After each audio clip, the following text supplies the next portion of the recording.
Well, there's so much in our American history. We are a country rich with history, even though we're just such a young country, almost a teenaged country, if you will, slightly emotionally immature, caught between the worlds of wanting to be responsible and independent and yet still wanting to be taken care of. But there is something going on in this country that goes on every single day, and as I've said to you for about a week now, you never know which thing is going to capture the attention of the American people.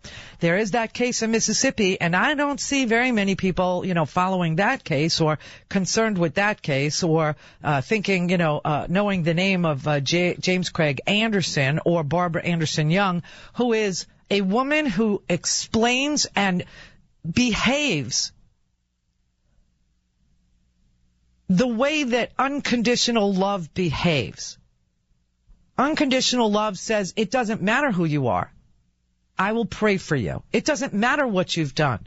I will pray for you. It doesn't matter if you killed my brother. I will pray for you and your family. It is stunning. And what else is stunning is, believe it or not, Al Sharpton did a rally last night that was totally newsworthy. It was awesome. In that, what Al Sharpton chose to tell people was that they behave properly. That's what made me understand that there's a good chunk of young America who, put it this way, if you were born in 1954, you are 58 years old. And if you are 68 years old, you were 10 years old in the Deep South when colored bathrooms were around. You're 73 years old if you were 15 years old before 1954. And you have, if you live in the Deep South, precious memories of blacks knowing their place. If you're a white man, and you want that back. The Deep South wants that back.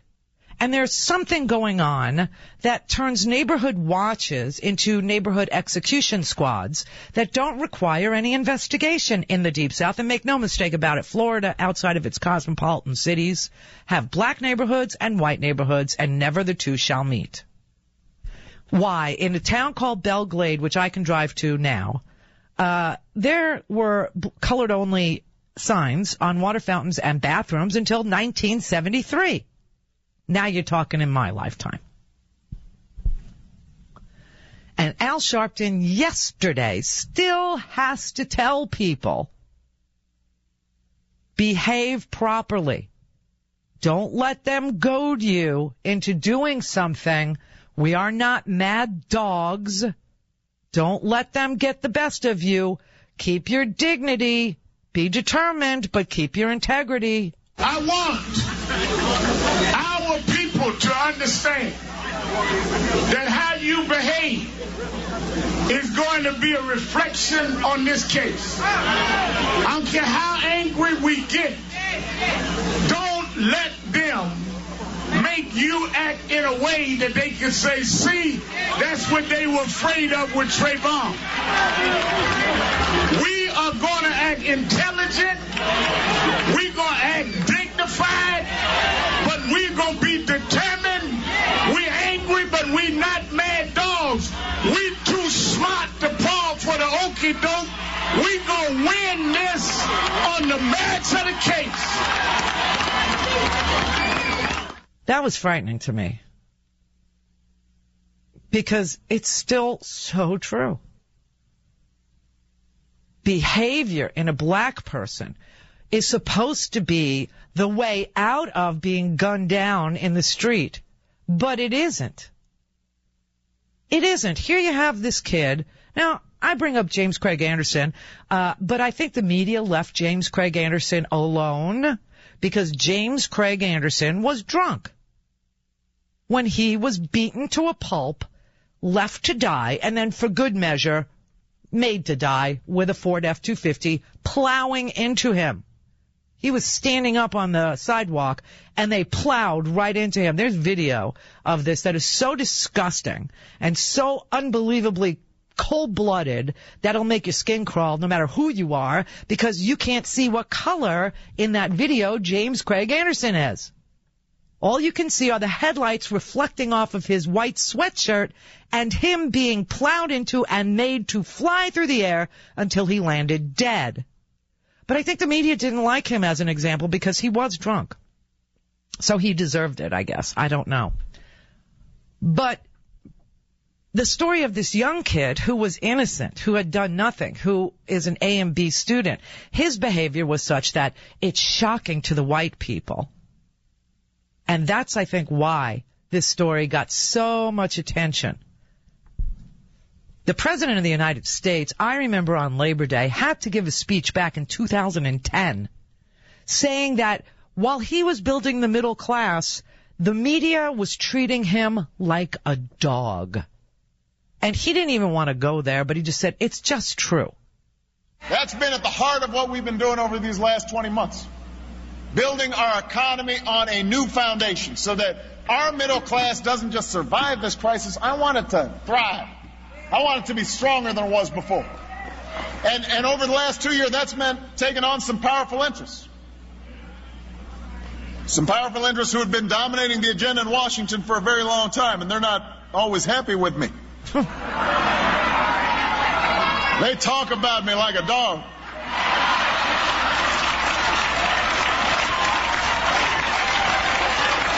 That's not in my prepared remarks. It's just, but it's true. It is true. You know, I'm glad he said it out loud, but it was not in his prepared remarks, but it stuck out because they do treat him like a dog. Here's just 3 minutes. Just 3 minutes. This is a fairly short amount of your time.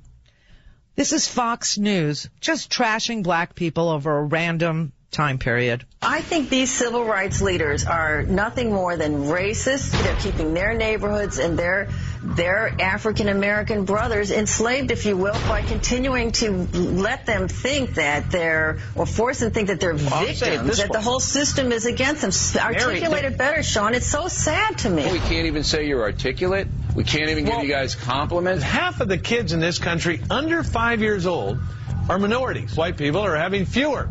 Put it bluntly, we need more babies. I dealt with people like this for 20 years. They will get up every day, they will kill somebody and go have some chicken at KFC. Crime and out of wedlock birth, black folks having babies not being married and stuff like that is out of control.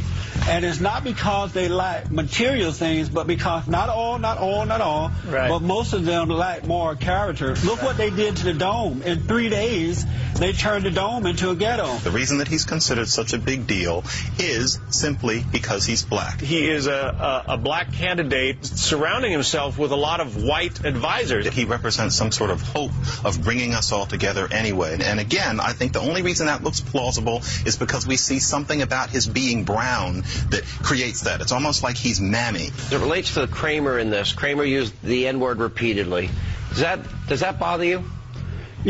No, that doesn't bother me. Black folk, especially racist blacks, have the freedom of expression when it comes to the issue of race and morality. But white folks are made to be quiet. We always love having you. Appreciate it. I'm proud to be on your board at Bond. Thank you. New information has recently come to light regarding the Trinity Unity Church in Chicago. And that's the one that Senator Barack Obama calls home.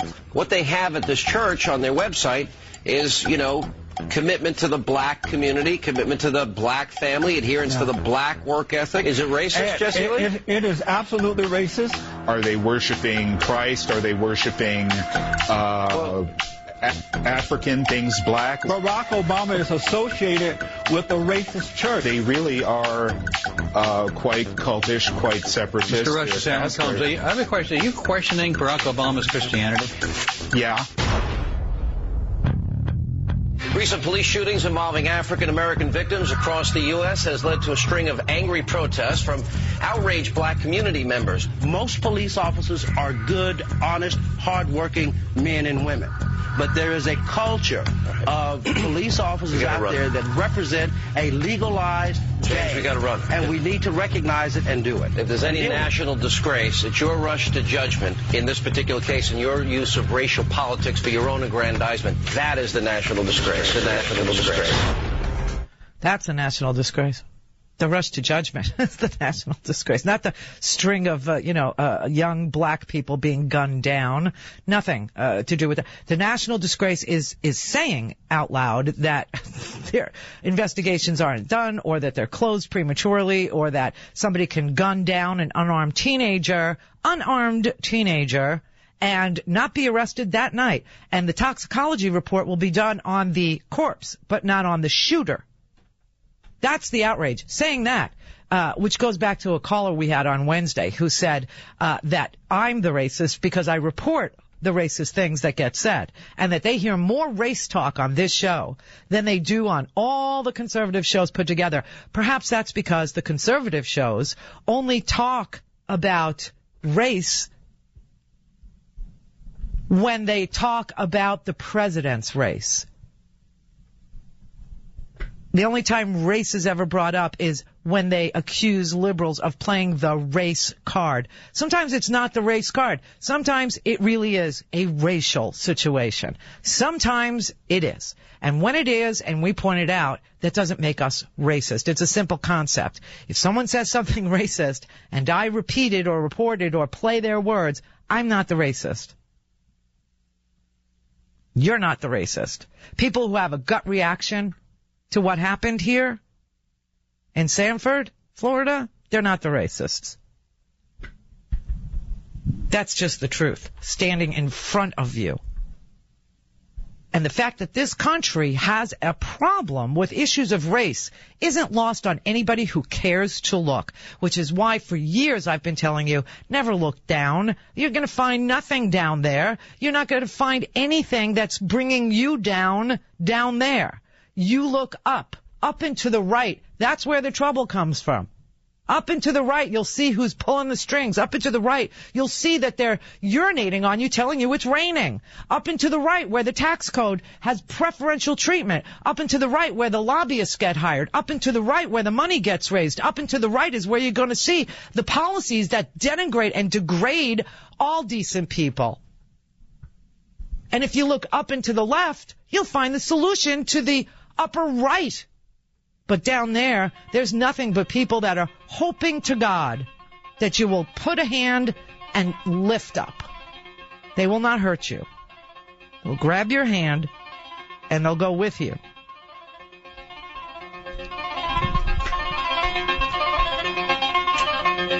White teenagers routinely drive into Jackson, Mississippi to beat and harass random black people.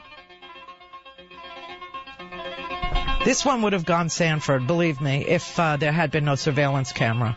God only knows how many things are happening every single day that we don't see. But when you look down, you see it's heartbreaking. When you look up and to the right, you find out who's breaking your heart. And why. 48 after. Randy Rhodes. Radio. Only smarter. This is The Randy Rhodes Show. This is Seattle's Progressive Talk. AM 1090. Listen live, anywhere, anytime at AM1090Seattle.com.